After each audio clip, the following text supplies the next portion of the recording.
দাক লৈ পিনে সন্দেহৰ সৃষ্টি হৈ থকা বিষয় গতিকে কথাখিনি অলপমান এই যি ছ'চিয়েল মিডিয়া যিটো সমাজ এই সমাজত অলপমান মানুহ হৰকে হ'লে কথাখিনি মোক কৈ ভাল লাগিব আৰু কথাখিনি সকলোৱে মনৰ কথা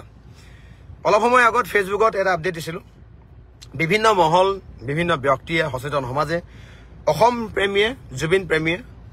সকলোৱে দিছে যে মৰণোত্তৰ বা পোষ্টমৰ্টেম অসমত হ'ব লাগে বিভিন্ন ক্ষেত্ৰত 320 জন মানুহ হৈছে 400 মানুহ হৈছে 1000 মানুহ হলে আৰম্ভ কৰিম বিভিন্ন ক্ষেত্ৰত এই বিষয়টোক লৈ সকলোৱে সন্দেহৰ অৱকাশ হৈছে যে জুবিন গাৰ্গ ডাঙৰীয়া তেখেত মৃত্যু কেনেদৰে হ'ল তেখেত হত্যা কৰা হৈছিল নেকি পৰিকল্পিত হত্যা নেকি নে কাৰোবাৰ গাফিলতি নে কোনোবা ইনৰেসপন্সিবিলিটি বা কোনোবাৰ অকমন্যতাৰ বাবে হৈছে নেকি গোটেই কথাখিনি ওপৰত আমি কথা কোৱা উপৰিও বা তেওঁ হেককৃত্য ক'ত হ'ব অসমৰ কোন প্ৰান্তত হ'ব কাৰণ জুবিন গাৰ্গ বুলি ক'লে কেৱল যোৰহাট জুবিন গাৰ্গ বুলি ক'লে কেৱল গুৱাহাটী শিৱসাগৰ নলবাৰী বা বৰপেটা নহয় জুবিন গাৰ্গ এটা হত্যা অসমৰ বিভিন্ন প্ৰান্তত জুবিন গাৰ্গৰ মূল্যকে গতিকে কিছুমান আমাৰ ৰাইজৰ ডিমাণ্ড আছে অসম চৰকাৰৰ মাননীয় মুখ্যমন্ত্ৰী মহোদয়ক এই আপাহতে আমি কৰা এটা ডিমাণ্ড আমি কৰা এটা মানে ৰাইজৰ এটা আশা যে জুবিন গাৰ্গ ডাঙৰীয়াক আকৌ যি পোষ্টমৰ্টেম মানে মৰণোত্তৰ পৰীক্ষা কৰিব লাগে বুলি কাৰণ সন্দেহ অৱকাশ হৈছে বিভিন্ন ঘটনা পৰিঘটনা আমি দেখিবলৈ পাইছো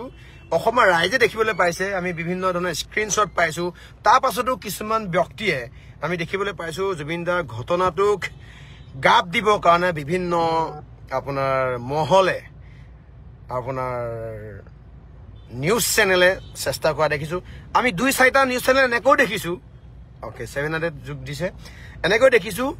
য'ত পোষ্ট দিয়াৰ পাছত পোষ্টবিলাক ডিলিট কৰি দিছে আৰু শিৱসাগৰৰ এটা কথা ক'লে লাজ লাগে কোঁৱৰপুৰৰ মোৰ ঘৰৰ তেনেই কাষৰ শ্যামকানু মহন্ত ডাঙৰীয়াৰ নামটো বাৰে বাৰে উল্লেখ হৈছে আৰু ৰাইজে যেতিয়া কথাটো সন্দেহ কৰিছে শ্যামকানু মহন্ত ডাঙৰীয়াই যি ধৰণে অসমৰ পৰা সুহৰিয়ে সুস্থ অৱস্থাত জুবিন গাৰ্গ ডাঙৰীয়াক বেপাৰৰ কাৰণে হওক যি কাৰণে নহওক লাগিলে নৰ্থ ইষ্ট ফেষ্টিভেলৰ কাৰণে লৈ গৈছিলে শ্যামকানু মহন্ত ডাঙৰীয়াৰ এইটো দায়িত্ব আছিলে যে সুহৰিয়ে জুবিন গাৰ্গ ডাঙৰীয়াক অসমলৈ উভতাই অনা আৰু এটা কথা স্পষ্ট হয় মই লিখিছো ফেচবুকত যে শেষ খেলখনত যেতিয়া ৰজা বা ৰাণী মৰি যায় তেতিয়া কিন্তু কোনো কাৰণত সেই শেষ খেলখন চলি নাথাকে তো পুনি দায়িত্ব এটাই ৰজাক প্ৰটেক্ট কৰি নিয়া কিন্তু দেখিবলৈ পাইছো যে জুবিন গাৰ্গ ডাঙৰীয়াৰ এনি টাইম বডিগাৰ্ড হিচাপে থকা মেনেজাৰৰ দায়িত্ব থকা সিদ্ধাৰ্থ শৰ্মা ডাঙৰীয়া থকা পাছতো জুবিন গাৰ্গ ডাঙৰীয়া এনেকুৱা ঘটনা ঘটিলে আৰু তেওঁৰ লগত থকা হাংগু পাংগু যিখিনি মানুহ গোটেই মানুহখিনিৰ ওপৰত মানুহৰ মানে সন্দেহৰ অৱকাশ হৈছে আৰু জুবিন গাৰ্গ ডাঙৰীয়া আচৰিত কথা যে ৰজাতকে ৰজাৰ লগত থকা পিএ ৰজাৰ লগত থকা নেতা পালি নেতাৰ যি অবৈধ যি অগাধ সম্পত্তিৰ মালিক সিদ্ধাৰ্থ শৰ্মা ভাগৰ যি কোটি কোটি টকা 30 কোটিতকৈ বেছি টকাৰ য'তে ত'তে হোটেল কৰবাত তেখেতৰ ফ্লেট 2-3টাকৈ ফ্লেট কৰবাত তেখেতৰ আপোনাৰ কি কয় পানী বনোৱা ফেক্টৰী কিন্তু জুবিন গাৰ্গ ডাঙৰীয়াৰ তেনেকুৱা ক'তো আমি দেখিবলৈ নাপালো কিন্তু অথচ ৰজা তেখেতে আজি টকা পইচাৰ ফালৰ পৰা শূন্য হৈ আছে কনষ্ট্ৰাকশ্যনৰ ফালৰ পৰা শূন্য হৈ আছে তেনেকুৱা ধৰণে কোম্পানীৰ ফালৰ পৰা শূন্য হৈছে কিন্তু তেওঁৰ লগত থকা মেনেজাৰ ইমান অগাধ সম্পত্তি গোটেই বস্তুখিনি মানে এটা সন্দেহৰ আওতাত অ'কে 1000 মানুহ আহিলে এতিয়া আমি এটা কথা ক'ব বিচাৰিছো যে এই জুবিন গাৰ্গ ডাঙৰীয়াৰ ক্ষেত্ৰত যিটো মৰণোত্তৰ যিটো পৰীক্ষা কৰিব বিচাৰিছে এটা উন্নত মানদণ্ডৰ ফৰেনচিক লেবৰেটৰীত তাৰ পৰীক্ষা সম্পন্ন হ'ব লাগিব আৰু ইতিমধ্যে বস্তুটো বিষয়টো গোটেই মানুহখিনি সন্দেহৰ অপকাশৰ মাজত সোমাই পৰিছে যে জুবিন গাৰ্গ ডাঙৰীয়াক কিবা কাৰণত হত্যা কৰা হ'ল নেকি জুবিন গাৰ্গ ডাঙৰীয়া নিচিনা এজন ব্যক্তি যিজন ব্যক্তিয়ে ফিজিকেলি ফিট নাছিলে য'ত এটা কনভাৰচেশ্যন এটা আমি স্ক্ৰীনশ্বটত আমি দেখিবলৈ পাইছো হোৱাটছএপত আৰু য'ত তেখেত এপিলেপচি মিগি বা তেওঁ চিজাৰ এটেক থকা মানুহজনক আমি সকলো মূৰ্খ এজন মানুহো জানে যে চিজাৰ এটেক থকা মানুহক পানী আৰু জুই চলাই নিব নালাগে তেনে চৰ্তত জুবিন গাৰ্গ ডাঙৰীয়া কাৰোবাৰ হাজবেণ্ড কাৰোবাৰ ভায়েক কাৰোবাৰ ককায়েক কাৰোবাৰ বিজনেছ পাৰ্টনাৰ কোনোবা মানুহৰ ব্যৱহৃত বেপাৰী যোগেদি ব্যৱহৃত এটা আইকন বা কিবা হ'ব পাৰে কিন্তু জুবিন গাৰ্গ ডাঙৰীয়া অসমৰ সম্পদ হয় জুবিন গাৰ্গ ডাঙৰীয়াৰ প্ৰত্যেকজন অসমীয়া স্বাভিমানী অসমীয়াৰ হিয়াৰ আমঠু আবেগ হয় গতিকে এই কথাখিনি প্ৰত্যেকজন মানুহে কথাটো জনাৰ প্ৰয়োজন আছে প্ৰত্যেকজন মানুহে প্ৰশ্ন কৰাৰ অধিকাৰ আছে মাননীয় মুখ্যমন্ত্ৰী মহোদয়ক এটা কাৰণতে মই ধন্যবাদ জ্ঞাপন কৰিছো এই মুহূৰ্তলৈকে কিন্তু মাননীয় মুখ্যমন্ত্ৰী মহোদয়ক আমি কোনো কাৰণতে পক্ষপাতিত্ব কৰা দেখা হোৱা নাই পোৱা কিন্তু এটা কথা আমি মাননীয় মুখ্যমন্ত্ৰী মহোদয় আপোনাক বাৰে বাৰে হাজাৰ বাৰ কম যে মাননীয় মুখ্যমন্ত্ৰী মহোদয়ে যেতিয়া শ্যামকানু মহন্তক চিনি পাইছিলে সেই শ্যামকানু মহন্তক চিনি পোৱাতকে বহু বছৰ আগৰ পৰা আমি চিনি পাওঁ কাৰণ মোৰ ঘৰৰ পৰা শ্যামকানু মহন্তৰ ঘৰলৈ হাৰ্ডলি 0.5 কিলোমিটাৰ ডিষ্টেঞ্চ নহয় মানে গাড়ী এখন বা বাইক এখনৰ 1 নম্বৰ গিয়াৰত গৈ মানে শ্যামকানু মহন্তৰ ঘৰ পাবগে পাৰি তেনে মোৰ ঘৰৰ ওচৰ দাদালে ককাইদেউলে মোৰ সন্মান আছে শ্যামকানু মহন্তৰ পৰিয়ালৰ বাকী কেইজন ভাল বহু কেইজন ককাই ভাইক আছে আমি সন্মান কৰো উচ্চ শিক্ষিত ব্যক্তি কিন্তু শ্যামকানু মহন্তৰ ওপৰত যিটো সন্দেহ হৈছে প্ৰত্যেকটো প্ৰশ্ন উত্তৰ শ্যামকানু মহন্তই দিব লাগিব আৰু মাননীয় মুখ্যমন্ত্ৰী মহোদয়ে কৈছিলে যে জুবিন গাৰ্গ ডাঙৰীয়া মাননীয় মুখ্যমন্ত্ৰীৰ কাৰণে হিয়াৰ আমঠু তেওঁ জুবিন গাৰ্গৰ এজন প্ৰকৃত শুভাকাংক্ষী প্ৰকৃত প্ৰেমী গতিকে মাননীয় মুখ্যমন্ত্ৰী মহোদয়ে এই সময়ত কেতিয়াও কোনো পক্ষপাতিত্ব নকৰাকৈ যে কামখিনি কৰি আছে আমি ধন্যবাদ জ্ঞাপন কৰিছো আৰু আমি বিচাৰিছো মাননীয় মুখ্যমন্ত্ৰী মহোদয়ক যে আপুনি যিটো মানে পোষ্টমৰ্টম যিটো টেষ্ট কৰিব বা মৰণোত্তৰ যিটো পৰীক্ষা কৰিব এই পৰীক্ষাটোত কিন্তু আমি বিচাৰো কিছুমান মানে বায়াস নথকা কিছুমান কোনো পক্ষপাতিত্ব নলোৱা এটলিষ্ট আপুনি 10 জনৰ পৰা 20 জন মানুহক ৰাখক দৰকাৰ হলে ৰাইজে সিলেক্ট কৰি দিব ৰাইজে নাম দিব তেনেকুৱা 10 জন বা 15 জন ব্যক্তিয়ে আপোনাৰ সেই যিটো ৰিপৰ্ট আহিব বা যিটো আপোনাৰ টেষ্ট হ'ব বা যিটো গৱেষণা বা এটা বস্তুৰ পৰা ৰিচাৰ্চ বা টেষ্টিং চলিব যাতে তাৰ ৰিপৰ্টটো যাতে 100% পায় অসমৰ ৰাইজে যাতে পায় তা হি যেতিয়া বিষয় যাতে ট্ৰেন্সপাৰেণ্ট হয় তাতে একো বস্তু লুক ঢাক নহয় তাৰ কাৰণে মাননীয় মুখ্যমন্ত্ৰী মহোদয়ক অসমৰ ৰাইজৰ হৈ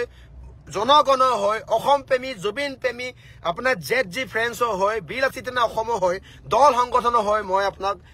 অনুৰোধ কৰিছো এটলিষ্ট একো নহলে 10টা দল সংগঠনৰ নিৰ্ভীক কোনো স্বাৰ্থ নথকা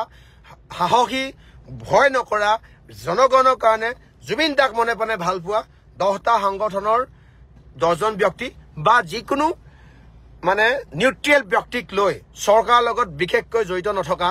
এই কালপ্ৰিট বুলি কৈছে এতিয়া কালপ্ৰিট কেইজনৰ লগত জড়িত হৈ নথকা ব্যক্তি 10 জনৰ পৰা 15 জন ব্যক্তিক ৰাখক যাতে আৰু চিকিৎসক সেইকেইজন চিকিৎসক তাত ব্যৱহাৰ কৰিব যিকেইজন চিকিৎসকে জুবিন দাক মনে প্ৰাণে ভাল পায় ডিঙিটো কাটি দিলেও যাতে কেতিয়া কোনো কাৰণে পক্ষপাতিত্ব নলয় আৰু য'ত লেব টেষ্ট হ'ব য'ত তেখেতৰ পোষ্টমৰ্টম টেষ্ট হ'ব সেই গোটেই বস্তুখিনি ট্ৰেন্সপাৰেণ্ট হ'ব লাগিব আৰু বা যিখিনি বস্তু ধৰিছো আপুনি পোষ্টমৰ্টমত দেখাব নোৱাৰে এইখিনি আমি দেখাবলৈ কোৱা নাই কিন্তু ৰিপৰ্টটো যাতে কেতিয়া কোনো কাৰণে তাতো যাতে সন্দেহ নাথাকে এটা সিদ্ধান্ত ভাল পাইছো যে যোৰহাটত আপোনালোকে মাংগলিক বা যিখিনি মানে ধৰ্মীয় মানে কাজ ৰীতি নীতি কৰিব সিদ্ধান্ত লৈছে ভাল পাইছো সোণাপুৰত লৈছে আপোনালোকে আমি সোণাপুৰত লোৱাটো অবজেকশ্যন আছিলে হয় গুৱাহাটী মাজমজিয়াত হ'ব লাগিছিলে নহলে যোৰহাটত হ'ব লাগিছিলে সেইডোখৰ জেগাত আমি মাননীয় মুখ্যমন্ত্ৰী মহোদয়ক তেওঁ জন্মস্থানলৈ নিয়াৰ কথা কৈছিলো ঠিক আছে বাৰু ক'ৰবাত ক'ত কৰে সেইটো কথাটো ডিচিশ্যন লৈ ল'ব কিন্তু আমাক ন্যায় লাগিব যে জুবিন গাৰ্গ ডাঙৰীয়াৰ ক্ষেত্ৰত হোৱা যিখিনি অৱহেলা যিখিনি জুবিন গাৰ্গ ডাঙৰীয়াৰ ক্ষেত্ৰত হোৱা অন্যায় প্ৰত্যেকটো প্ৰশ্ন উত্তৰ শ্যামকানু মহন্ত তাৰপিছতে সিদ্ধাৰ্থ শৰ্মা নামৰ যিজন তেখেতৰ হুঁয়ে বায়ে ঘূৰি ফুৰা মেনেজাৰ আছিলে এই মেনেজাৰ 2 জন ব্যক্তি আৰু যিকেইজন ব্যক্তি গোস্বামী মহন্ত বা যি ব্যক্তিৰ নাম উল্লেখ হৈছে যাৰ ওপৰত সন্দেহৰ আঙুলি আহিছে গোটেইকেইজন ব্যক্তিক দৰকাৰ হলে মাননীয় মুখ্যমন্ত্ৰী মহোদয়ক এটা অনুৰোধ কৰিব বিচাৰিছো আজিকালি লাই ডিটেক্টৰ আছে লাই ডিটেক্টৰ মেচিনৰ যোগেদি মানে মিছা কথা ক'লে ধৰা পৰি যোৱা মেচিন আছে লাই ডিটেক্টৰ যোগেদি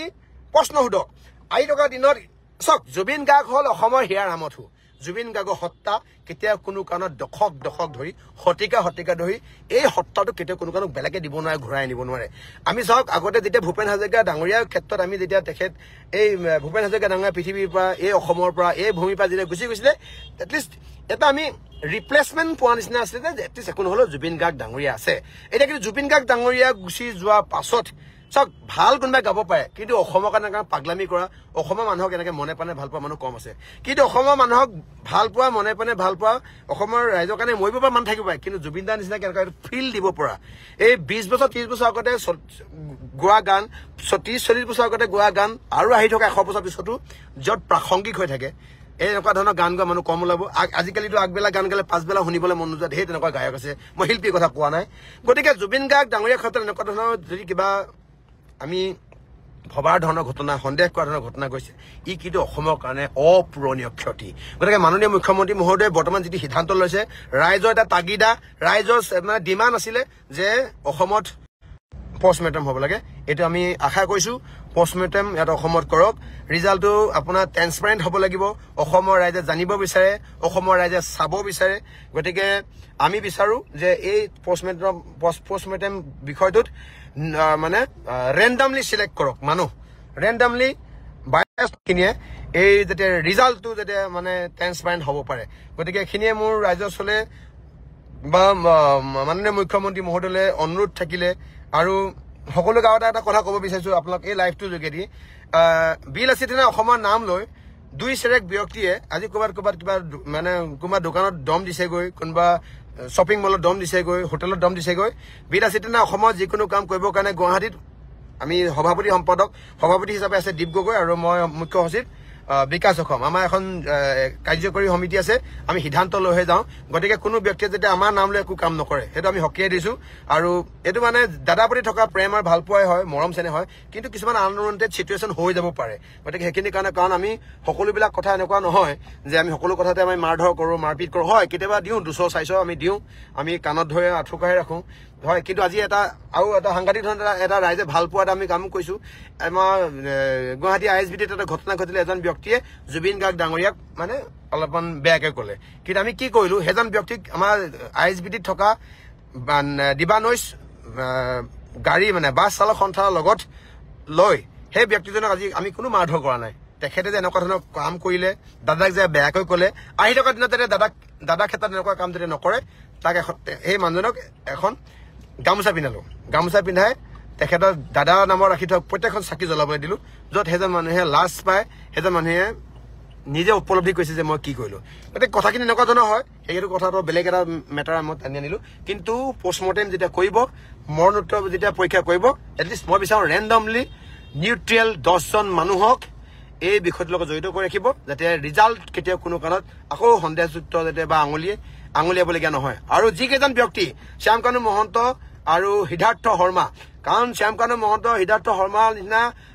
কোটি মানুহ লগাই দিলেও জুবিন গাৰ্গ হ'ব নোৱাৰে গতিকে এটাই আমাৰ ডিমাণ্ড আছে সিদ্ধাৰ্থ শৰ্মা আৰু